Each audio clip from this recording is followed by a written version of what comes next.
Natanggap na ng mga pulis na apektado ng mga nagdaang bagyo ang regalong bagong bahay ngayong Pasko. Mayroon din silang makukuhang service recognition incentive. Yan ang agenda report ni Francis Folve.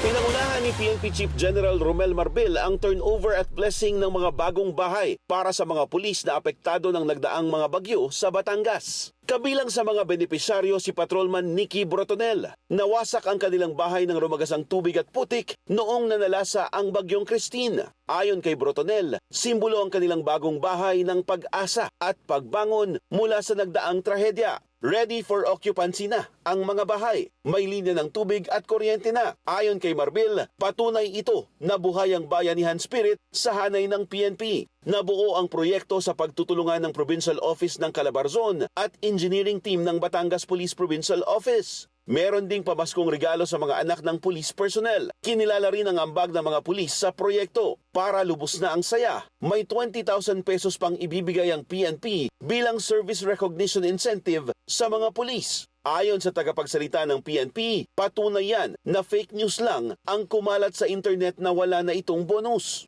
Diin po natin pinabubulaanan yung lumabas po na fake documents na sinasabi na wala pong matatanggap na service recognition incentives po yung mga kapulisan. In fact, on the contrary po ay on process na po itong SRI ng kapulisan. Sa the latest information ay receive po is mga December 26 po ata ang tentative na i-release po yung SRI. Patuloy naman ang pagtulong ng mga pulis sa mga apektado ng pag-aalboroto ng Bulkang Kanlaon.